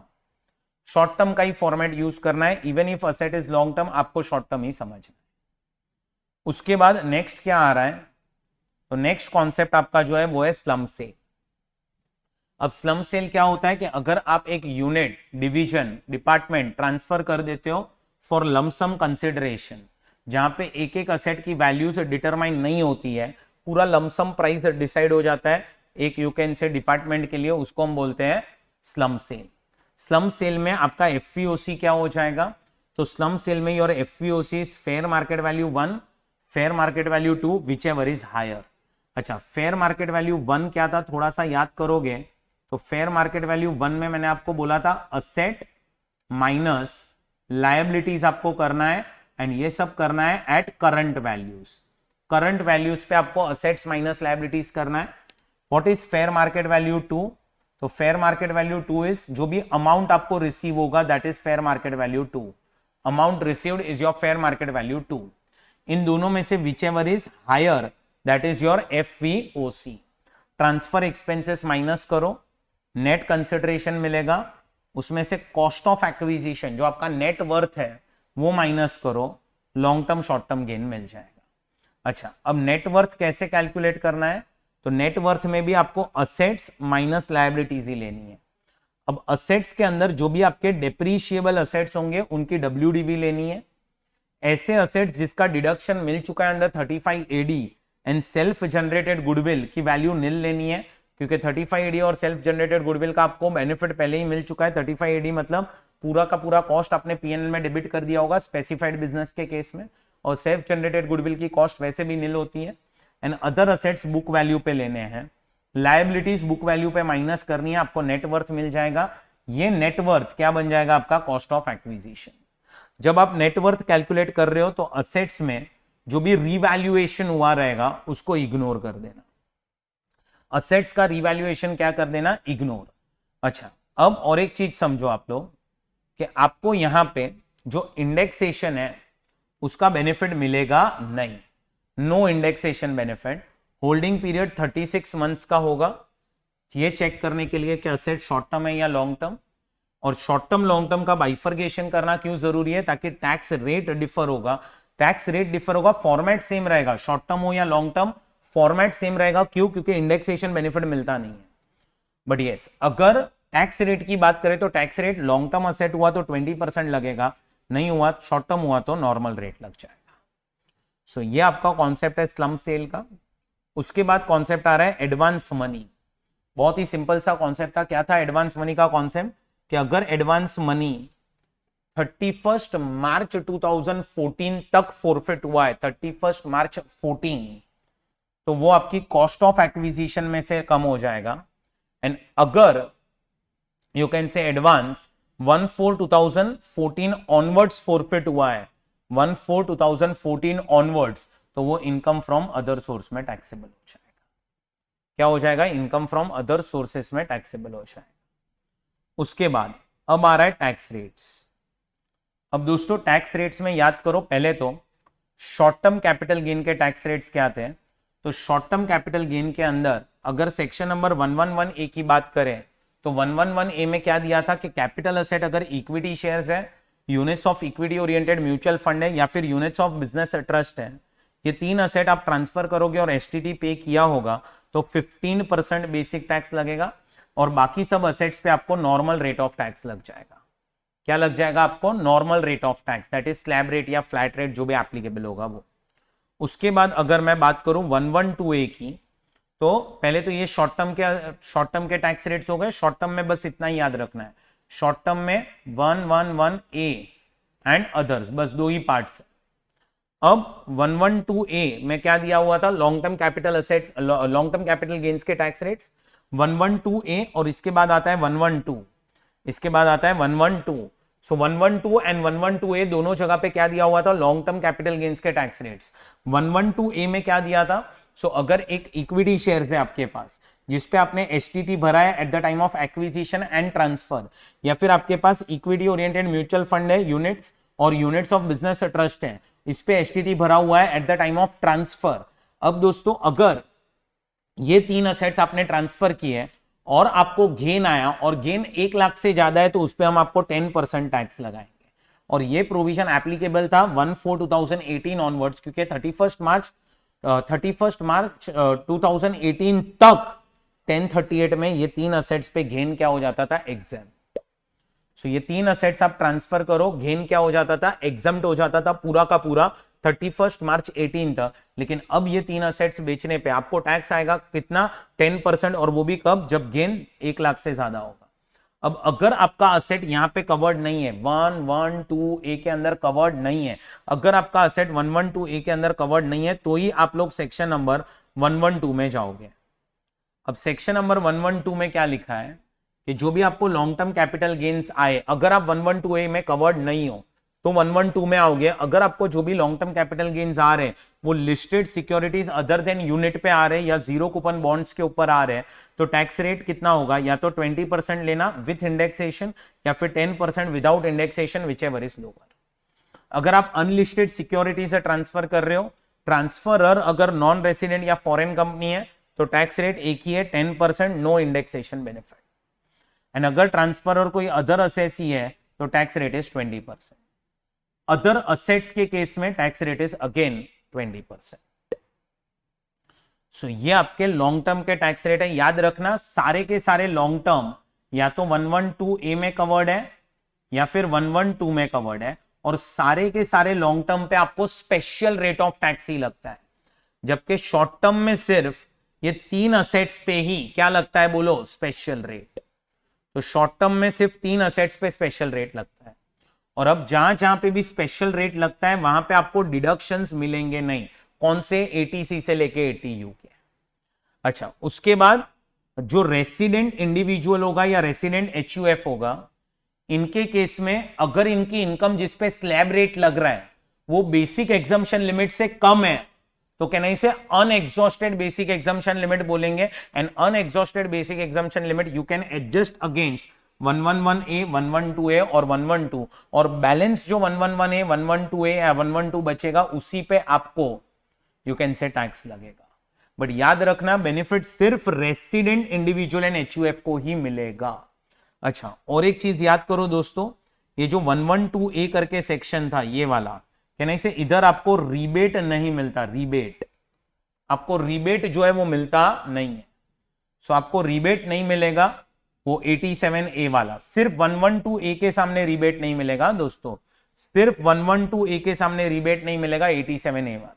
अच्छा, उसके बाद ये जो नेक्स्ट पॉइंट आ रहा है, 5th पॉइंट, ये क्या है कि अगर आपने असेट कौन से जो 112A में कवर्ड है वो 3 assets, equity shares, units of equity oriented mutual fund and units of business trust, वो 1 Feb 2018 से पहले खरीदे थे। पहले मतलब आपने जब खरीदे थे तब आपको नॉलेज ही नहीं था कि 1038 निकलने वाला है और 112A आने वाला है, आपको वो चीज का नॉलेज ही नहीं था। 1 Feb 2018 से पहले खरीदे आपने, और आप बेच रहे हो 1/4/18 या उसके बाद, 1/4/18 या उसके बाद आप बेच रहे हो। 1 Feb 18 से पहले खरीदे और 1/4/18 या उसके बाद आप बेच रहे हो, तो अब वो केस में असेसी का नुकसान हो रहा था, क्योंकि उसने तो ये सोच के शेयर्स खरीदे थे क्या कि मैं 1038 का बेनिफिट ले लूंगा और मुझे एग्जम्पशन मिलेगा, लेकिन अब 1/4/18 के बाद जब आप बेच रहे हो तो वो क्या हो रहा है, आपको टैक्सेबल हो रहा है। तो अब ये केस में गवर्नमेंट ने एक रिलीफ दिया था, थोड़ा सा याद करो क्या रिलीफ था। तो मैंने आपको सिखाया था कि अगर आपने शेयर्स या कोई भी ये असेट्स जो 112A में कवर्ड है वो 10 लाख में खरीदे थे, 10 लाख में, और आपने अभी उसको बेचा है 100 लाख में, तो एक प्रोविजन गवर्नमेंट ने क्या बनाया था कि आप असेट की फेयर मार्केट वैल्यू चेक करो एज ऑन 31 जनवरी 2018। अब ये फेयर मार्केट वैल्यू अगर 50 लाख है तो असेसी एक काम कर, तो ये सेलिंग प्राइस में से 10 लाख माइनस मत करना, पूरा 50 लाख ही माइनस कर दे, तो जो 50 लाख बचा उसमें से फिर 1 लाख का एग्जम्पशन लेके 49 लाख पे ही टैक्स भर देना 10% के हिसाब से।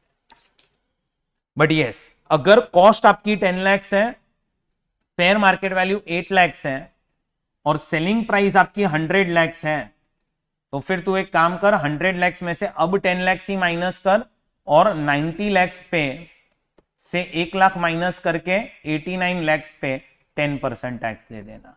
मतलब मैंने आपको बोला था या तो कॉस्ट लेना या तो फेयर मार्केट वैल्यू लेना, विच एवर इज हायर ले लेना। लेकिन फिर थोड़ा सा याद करो, अगर ये 10 लाख है और ये 50 लाख है, बट आपका सेलिंग प्राइस ही 45 लाख है, 45 लाख। अब जब आपका एफईओसी 45 लाख है, सुनना बराबर से, इन दोनों में से हायर सिलेक्ट करो तो 50 लाख आएगा।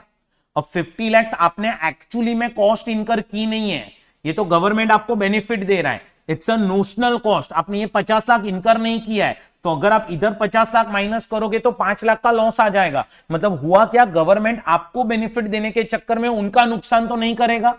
तो इसीलिए अब आपका कॉस्ट ऑफ एक्विजिशन हो जाएगा 45 लाख एंड अब 50 लाख नहीं होगा। मतलब क्या, अगर तुम्हारी ये कॉस्ट हायर आ रही है, ओरिजिनल कॉस्ट और फेयर मार्केट वैल्यू में से हायर क्या आ रहा है, फेयर मार्केट वैल्यू, तो फेयर मार्केट वैल्यू के वजह से इधर लॉस नहीं आना चाहिए। बट यस, अगर ये 10 लाख है, ये 8 लाख है और ये 7 लाख है, तो अब आपका सेलिंग प्राइस 7 लाख है, इन दोनों में से हायर क्या होगा, 10 लाख। क्या 10 लाख आपने एक्चुअली में इनकर किया है कॉस्ट, यस, तो अब आप 10 लाख माइनस करो और 3 लाख का लॉस बुक करो। सो मैंने आपको याद क्या रखवाया था, ओरिजिनल कॉस्ट ले लो या fair market value, whichever is higher. अब ये अगर हायर आया फेयर मार्केट वैल्यू तो उसके वजह से लॉस नहीं आना चाहिए, बट अगर कॉस्ट हायर आया और उसके वजह से लॉस आया तो चलेगा। और जब आप फेयर मार्केट वैल्यू चेक कर रहे हो ऑन 31 जनवरी 2018, याद रखना आपको उस दिन का हाईएस्ट प्राइस लेना है, उस दिन का आपको हाईएस्ट प्राइस लेना है। अगर उस दिन पे शेयर्स का ट्रेडिंग नहीं हुआ है तो उसके प्रीसीडिंग डेट का हायर प्राइस लेना है। सो ये आपका कॉस्ट ऑफ एक्विजिशन और ये जो हायर प्राइस लेना है वो नीचे दिया। ये आपके टैक्स रेट्स कंप्लीट हुए। अब दोस्तों लास्ट एरिया जो हम लोगों ने डिस्कस किया था कैपिटल गेन्स में, वो क्या था, section number 54, 54 EC, 54 F, 54 B and 54 D। ये सारे एग्जम्पशंस अपन ने डिस्कस किए थे। याद करो, ये एग्जम्पशन किसको अप्लाई होगा, इंडिविजुअल एंड HUF को। कौन सा, section number 54। Section number 54 is applicable to individual and HUF।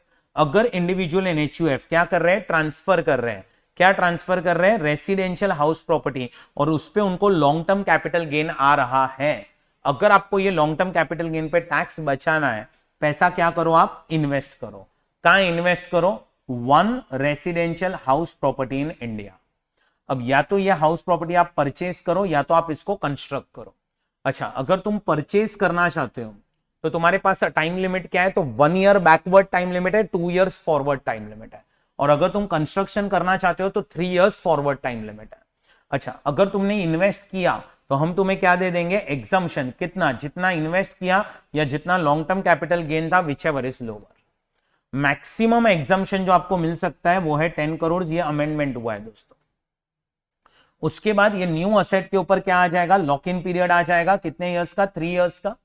But अगर आपने 3 इयर्स में ट्रांसफर कर दिया तो ये जो न्यू असेट है उसकी कॉस्ट क्या हो जाएगी, तो जो ओरिजिनल कॉस्ट थी वो, और उसमें से हम एग्जम्पशन का अमाउंट माइनस कर देंगे। जितना आपने एग्जम्पशन लिया था वो हम माइनस कर देंगे, ओरिजिनल कॉस्ट में से जो बचेगा that is your revised cost of new asset. So new cost of the asset is original cost less amount of exemption. अच्छा, अब प्रोविजन क्या बोल रहा है कि आप रेसिडेंशियल हाउस प्रॉपर्टी बेचो, उस पे आपको लॉन्ग टर्म कैपिटल गेन आया, टैक्स बचाना है, तो either purchase one residential house property in India और construct one residential house property in India. अब क्या हो रहा है दोस्तों, आप देखोगे तो काफी सारी फैमिलीज, न्यूक्लियर फैमिलीज होती जा रही है, फैमिलीज जो वो डिवाइड होती जा रही है। तो गवर्नमेंट ने और एक प्रोविजन बनाया क्या, कि अगर आपने एक घर बेचा और उस पे आपको लॉन्ग टर्म कैपिटल गेन आया है जो है लेस देन और equal to 2 crore, less than और इक्वल टू 2 करोड़ आपका कैपिटल गेन्स का अमाउंट है, अगर आप एक नहीं 2 घर खरीदो इन इंडिया, हम आपको दोनों घर का बेनिफिट देंगे। और ये जो बेनिफिट है ना, मतलब अगर आपने एक घर बेचा और उस पर long term capital gain 2 crore या उससे कम आया और सामने आप 2 घर खरीदो, हम आपको दोनों का बेनिफिट देंगे। ये बेनिफिट आपको मिलेगा once in a lifetime. एक बार आपने ये 2 घर का बेनिफिट ले लिया, उसके बाद आप बेचोगे फ्यूचर में, तो आप एक बेचो एक खरीदो, मतलब तो आपको हम बेनिफिट देते जाएंगे। बट आप फिर 2 खरीदोगे तो हम आपको बेनिफिट सिर्फ एक का ही देंगे। सो ये नीचे एक नोट दी गई है कि अगर long term capital gain 2 crore या उससे कम है तो असेसी जो है वो एक नहीं 2 घर के अंदर इन्वेस्ट कर सकता है। अच्छा, इन केस अगर आप due date of filing return तक घर नहीं खरीद पाते हो या घर कंस्ट्रक्शन स्टार्ट नहीं हो पा रहा है, तो आप क्या करना, ड्यू डेट या उससे पहले आप पैसा इन्वेस्ट कर देना या डिपॉजिट कर देना in capital gain account scheme. Bank में जाओ, अकाउंट ओपन करो और वहां से पैसा क्या कर दो, डिपॉजिट कर दो। जितना भी पैसा तुमने वहां पे डिपॉजिट किया होगा, हम समझ लेंगे कि उतने का तुमने घर खरीद लिया है। और जैसे ही आपका वो 2 साल का टाइम लिमिट एक्सपायर होने वाला होगा, ये घर खरीदने का टाइम लिमिट, उससे पहले आप घर खरीद लेना। सो यहां पे वो चीज भी दी गई है कि if assessee is not able to acquire property up to due date, then he can deposit amount in capital gain account scheme to claim exemption. So ये आपका सेक्शन नंबर 54 है। चलो 54 ईसी याद करो क्या था। तो 54 ईसी के अंदर प्रोविजन था कि ये प्रोविजन सबको एप्लीकेबल है, ऑल असेसीज। क्या ट्रांसफर होना चाहिए, लैंड बिल्डिंग और बोथ। नेचर ऑफ गेन क्या आना चाहिए इस पे, लॉन्ग टर्म। अब अगर तुम्हें टैक्स बचाना है तो पैसा क्या करो, इन्वेस्ट। कितने टाइम में इन्वेस्ट करो, 6 मंथ्स में। और कहां इन्वेस्ट करो, बॉन्ड्स खरीदो। किसके बॉन्ड्स खरीदो, national highway authority of India, rural electrification corporation limited, power finance corporation and Indian railways finance corporation, इसके बॉन्ड्स खरीदो। अच्छा, कितना एग्जम्पशन मिलेगा, तो amount invested, long term gain और 50 lakh which ever is lower. ये तीनों में से जो भी लोअर आया वो। अब ये बॉन्ड्स के ऊपर लॉक इन पीरियड आ जाएगा 5 इयर्स का। एंड बॉन्ड्स को तुम्हें सिक्योरिटी नहीं देना है for a period of 5 years. मतलब कहीं से तुम लोन ले रहे हो और फिर तुम बोल रहे हो ये लो बॉन्ड्स एज अ सिक्योरिटी, वो नहीं चलेगा।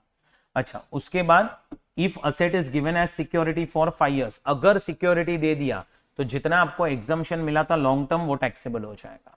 एंड अगर आपने बॉन्ड्स ट्रांसफर कर दिए विद इन 5 इयर्स तो आपका एग्जम्पशन तो टैक्सेबल हो ही जाएगा, प्लस आपको बॉन्ड्स पे कैपिटल गेन्स अलग से कैलकुलेट करना पड़ेगा। सो बॉन्ड्स का कैपिटल गेन्स अलग से कैलकुलेट करो और जितना आपका एग्जम्पशन था उसको अलग से टैक्स करो। उसके बाद दोस्तों नेक्स्ट आ रहा है section number 54F। Section 54F में क्या था, तो ये प्रोविजन इंडिविजुअल एचयूएफ को अप्लाई होगा। क्या ट्रांसफर करने पे, कोई भी long term capital asset transfer किया एक्सेप्ट रेसिडेंशियल हाउस प्रॉपर्टी। और इस पे क्या आ रहा है, लॉन्ग टर्म कैपिटल गेन्स आ रहा है। टैक्स बचाना है तो पैसा क्या करो, इन्वेस्ट करो। क्या, 1 residential house property in India. या तो ये परचेज करो या तो ये कंस्ट्रक्ट करो। परचेज या कंस्ट्रक्ट करो, 1 ईयर बिफोर, 2 ईयर्स आफ्टर में परचेज कर लो, कंस्ट्रक्शन में 3 इयर्स। जो टाइम लिमिट सेक्शन 54 में दी गई थी सेम टाइम लिमिट। उसके बाद दोस्तों आपको एग्जम्पशन मिलेगा। एग्जम्पशन आपको कितना मिलेगा, तो long term capital gain into amount invested divide by net consideration. भूलना मत, यहां पे आपको ये फॉर्मूला यूज करके ही एग्जम्पशन निकालना है। और यहां पे भी एक छोटा सा अमेंडमेंट हुआ है, क्या कि ये अमाउंट इन्वेस्टेड मैक्सिमम कितना होगा दोस्तों, 10 करोड़। मैक्सिमम अमाउंट इन्वेस्टेड कितना होगा, 10 करोड़। ये अमाउंट इन्वेस्टेड मैक्सिमम होगा 10 करोड़। एग्जम्पशन 10 करोड़ नहीं होगा, मैक्सिमम अमाउंट इन्वेस्टेड 10 करोड़ लेना है। अच्छा, लॉक इन पीरियड कितना हो जाएगा, 3 इयर्स। और अगर तुमने 3 इयर्स में ही ट्रांसफर कर दिया तो जितना एग्जम्पशन मिला था वो टैक्स हो जाएगा। और ये हाउस प्रॉपर्टी जो तुमने ट्रांसफर की उसके ऊपर अलग से कैपिटल गेन्स कैलकुलेशन होगा। अब दोस्तों असेसी जो है, असेसी जिस दिन असेट ट्रांसफर कर रहा है, कौन सा asset, any long term capital asset excluding residential house property, जिस दिन वो असेट ट्रांसफर कर रहा है उस दिन उसके पास एक से ज्यादा प्रॉपर्टी नहीं होनी चाहिए। Not own more than 1 residential house property. So एक से ज्यादा प्रॉपर्टी उसके पास होनी नहीं चाहिए। मतलब अगर उसके पास पहले से ही 2 घर है और यू कैन से उसके पास गोल्ड है, सिल्वर है, और गोल्ड सिल्वर बेचा और अब वो तीसरा घर खरीदने वाला है, एग्जम्पशन के लिए नहीं मिलेगा एग्जम्पशन। आप जिस दिन असेट ट्रांसफर कर रहे हो उस दिन पे आपके पास एक से ज्यादा घर नहीं होना चाहिए। अच्छा, excluding excluding property purchased in 1 year before option। मतलब क्या, अगर आपने पिछले 1 साल में घर खरीदा है, क्यों घर खरीदा है? एग्जम्पशन लेने के लिए। आज आपने गोल्ड बेचा, सिल्वर बेचा, कोई भी असेट बेचा है, पर पिछले 1 साल में आपने एक घर खरीदा है एग्जम्पशन लेने के लिए, तो वो घर को काउंट मत करना, क्योंकि वो घर तो अपन ने एग्जम्पशन के लिए खरीदा था। तो जो घर एग्जम्पशन के लिए खरीदा है ना, उसको हटा के आपके पास एक से ज्यादा घर नहीं होना चाहिए। जो घर आपने एग्जम्पशन के लिए खरीदा है, वो घर हटा के आपके पास एक से ज्यादा घर नहीं होना चाहिए। दूसरा पॉइंट क्या बोल रहा है कि असेसी को नेक्स्ट 2 साल तक और कोई घर खरीदने का नहीं, एंड असेसी को और कोई घर कंस्ट्रक्ट नहीं करने का फॉर नेक्स्ट 3 इयर्स। 3 इयर्स तक कंस्ट्रक्ट मत करो, 2 साल तक खरीदो मत, और जिस साल आप असेट ट्रांसफर कर रहे हो उस दिन पे आपके पास एक घर होना चाहिए या 0 होना चाहिए। हाँ, अब लास्ट 1 ईयर में ही आपने कोई घर खरीदा है एग्जम्पशन लेने के लिए, तो उसको हम काउंट नहीं करेंगे। और मैक्सिमम आपका जो अमाउंट इन्वेस्टेड हम यहां पे लेंगे वो होगा 10 करोड़, ये मैंने आपको पहले ही बता दिया। चलो, लास्ट 2 प्रोविजंस, छोटे छोटे ही प्रोविजंस है। 54B, capital gain on transfer of agriculture land. अब अगर एक इंडिविजुअल या HUF है जो ट्रांसफर कर रहे हैं क्या, agriculture land in urban area जो यूज हुई थी for agriculture purpose by individual और हिज पेरेंट्स और HUF, सो ये लैंड आपने ट्रांसफर की है, अब आपको इस पे कैपिटल गेन्स आ रहा है, तो ये कैपिटल गेन्स पे टैक्स बचाना है, तो सेक्शन 54B में जो लिखा है वो फॉलो करो। लेकिन याद रखना, ट्रांसफर एक्सक्लूड्स कंपलसरी एक्विजिशन, क्योंकि अगर एक इंडिविजुअल HUF का अर्बन एग्रीकल्चर लैंड जो एग्रीकल्चर पर्पस के लिए यूज हुआ था फॉर प्रीसीडिंग 2 इयर्स, उसका कंपलसरी एक्विजिशन हुआ है, तो वैसे भी अपन ने थोड़ी देर पहले देखा 1037 में सारा का सारा गेन एग्जम्प्ट है। सो कंपलसरी एक्विजिशन नहीं हुआ है वो लैंड का, कंपलसरी एक्विजिशन नहीं हुआ, इसीलिए कैपिटल गेन्स टैक्सेबल है, और अब तुम्हें टैक्स बचाना है, तुम इन्वेस्ट करो। कहां इन्वेस्ट करो? दूसरी एक एग्रीकल्चर लैंड खरीदो। कितने टाइम में? Within 2 years from the date of transfer हम तुम्हें एग्जम्पशन दे देंगे, कितना अमाउंट इन्वेस्टेड और gain amount whichever is lower. Lock in period कितना होगा? 3 इयर्स होगा, और 3 इयर्स में ही अगर तुमने ट्रांसफर कर दिया तो फिर वापस से जो भी आपका ये एग्रीकल्चर लैंड का कॉस्ट था उसमें से हम एग्जम्पशन माइनस करेंगे, और जो बचेगा अमाउंट उतना ही आपका कॉस्ट माइनस करने देंगे। और लास्ट में 54D का जो प्रोविजन है is applicable to all assessees. Compulsory acquisition होना चाहिए of land building which was used for industrial undertaking, और आपको उस पर लॉन्ग टर्म या शॉर्ट टर्म गेन आ रहा है। क्या आ रहा है? लॉन्ग टर्म या शॉर्ट टर्म गेन। अब तुम्हें टैक्स बचाना है तो पैसा क्या करो? इन्वेस्ट। कहां इन्वेस्ट करो? दूसरा लैंड बिल्डिंग खरीदो जो यूज होगा फॉर इंडस्ट्रियल अंडरटेकिंग, और आप ये लैंड या बिल्डिंग में इन्वेस्ट करो within 3 years from the date of transfer. Within 3 years from the date of transfer आपको हम एग्जम्पशन दे देंगे, अमाउंट इन्वेस्टेड और gain amount whichever is low. अच्छा, लॉक इन पीरियड कितना आ जाएगा? 3 इयर्स, और 3 इयर्स में अगर तुमने ट्रांसफर कर दिया तो वापस से हम रिवाइज्ड कॉस्ट कैलकुलेट करेंगे, और रिवाइज्ड कॉस्ट कितनी होगी? तो जो भी आपकी ओरिजिनल कॉस्ट है उसमें से हम एग्जम्पशन का अमाउंट माइनस कर देंगे। सो ये दोस्तों आपका कैपिटल गेन्स का रिवीजन कंप्लीट हुआ। मिलते हैं नेक्स्ट वीडियो में, तब तक ध्यान रखो। All the best for your exams, and कुछ भी डाउट हो तो you can message me at any point of time. Thank you friends.